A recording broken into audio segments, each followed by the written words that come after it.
दोस्तों, 9 अगस्त को कोलकाता के एक अस्पताल में ट्रेनी डॉक्टर के साथ हुए हादसे ने हमारे समाज की एक बहुत ही दर्दनाक तस्वीर सामने रखी है।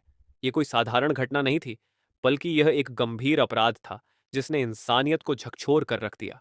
एक डॉक्टर जो निस्वार्थ भाव से अपनी सेवाएं दे रही थी, उसकी जिंदगी इतनी बेरहमी से खत्म कर दी गई। अस्पताल में जहां वह मरीजों की सेवा करने आई थी, वहीं एक पुलिस वॉलेंटियर ने उसके साथ वह घिनौना काम किया जो किसी भी इंसान के लिए सोच पाना भी मुश्किल है। यह घटना हमारे समाज और कानून व्यवस्था पर गंभीर सवाल खड़े करती है। कैसे एक ऐसा व्यक्ति जो सुरक्षा के लिए था, वही सबसे बड़ा खतरा बन गया। ये बात सिर्फ रेप तक सीमित नहीं रही। इसके बाद अस्पताल प्रशासन ने इसे सुसाइड बताने की कोशिश की, जिससे यह स्पष्ट होता है कि सच को छुपाने का प्रयास किया जा रहा था। इतना ही नहीं, पुलिस के वॉलेंटियर की क्रिमिनल हिस्ट्री को भी नजरअंदाज किया गया। क्या ये सारी घटनाएं ये नहीं बताती कि हमारे सिस्टम में कितनी बड़ी खामियां हैं? हमारी सोसाइटी का यह हाल तब तक नहीं सुधर सकता जब तक हम खुद इन गलतियों का सामना करने के लिए तैयार नहीं होते। एक ट्रेनी डॉक्टर जिसने अपनी जिंदगी के कीमती साल सेवा करने में लगाए, उसके साथ इतना बर्बरता से व्यवहार करना हमारी मानसिकता को दर्शाता है। अब समय है कि हम इस तरह की घटनाओं पर चुप नहीं रहें। अगर आज हम आवाज नहीं उठाएंगे तो कल कोई और इस तरह के हादसे का शिकार हो सकता है। हमें अपने समाज को और इस सिस्टम को बदलना होगा ताकि किसी और के साथ ऐसा ना हो। लेकिन सबसे बड़ा प्रश्न ये है कि आखिर देश में महिलाएं सुरक्षित क्यों नहीं हैं? इस आउटरीच के बीच उत्तराखंड से एक और दिल दहला देने वाली खबर सामने आती है, जहां एक नर्स की उसके घर लौटते समय रेप और हत्या कर दी जाती है।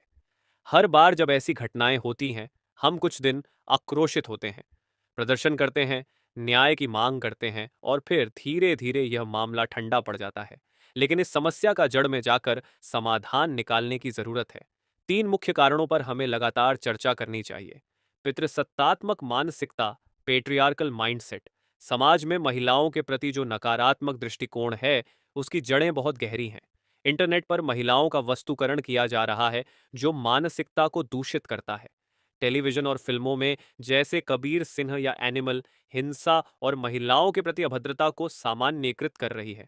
गालियों में मान और बहन का उल्लेख हमारे सामाजिक ढांचे को दर्शाता है। यह मानसिकता ही महिलाओं के खिलाफ हिंसा को बढ़ावा देती है। Victim blaming. विक्टिम ब्लेमिंग जब भी रेप की घटनाएं होती हैं, समाज पीड़िता को ही दोषी ठहराने लगता है। वो बाहर क्यों गई? वो छोटे कपड़े क्यों पहने थी? जैसे सवालों से पीड़िता को अपमानित किया जाता है। ये विचार रेपिस्ट को मानसिक समर्थन देते हैं, क्योंकि उन्हें लगता है कि असल गलती उनकी नहीं है।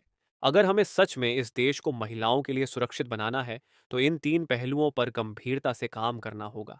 केवल कानून बनाने से कुछ नहीं होगा, बल्कि हमें मानसिकता को बदलना होगा। ये जिम्मेदारी केवल सरकार की नहीं, बल्कि हर नागरिक की है। शिक्षा के माध्यम से समाज को संवेदनशील बनाना अत्यावश्यक है। हमें छोटे बच्चों को जेंडर संवेदनशीलता सिखानी होगी। स्कूलों, कॉलेजों में महिलाओं के अधिकारों पर बात होनी चाहिए और पितृसत्तात्मक सोच को चुनौती देनी होगी। जिन्हें सत्ता में बैठाया जाता है, उन्हें जवाबदेह बनाया जाना चाहिए।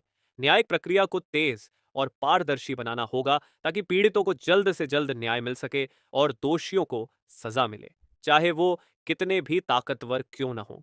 मीडिया और फिल्म इंडस्ट्री को भी अपनी जिम्मेदारी समझनी होगी। महिलाओं के प्रति संवेदनशीलता दिखाते हुए ऐसे कंटेंट को बढ़ावा देना होगा जो समाज को सही दिशा दिखाए, न कि महिलाओं को वस्तु के रूप में प्रस्तुत करे। सिर्फ हफ्ते 2 हफ्ते का आउटरीच काफी नहीं है। हमें इस समस्या के मूल कारणों पर काम करना होगा, तभी महिलाओं के खिलाफ हो रही हिंसा को रोका जा सकेगा। समाज में बदलाव तभी आएगा जब हर नागरिक अपनी भूमिका निभाए और हम मिलकर एक सुरक्षित और समान समाज की ओर कदम बढ़ाएं। अगर आप हमारी इस बातों से सहमत हैं, तो कमेंट यस लिखें और हमारे चैनल को सब्सक्राइब कर लें। मैं आपसे जल्द मिलूंगा किसी और वीडियो में। धन्यवाद।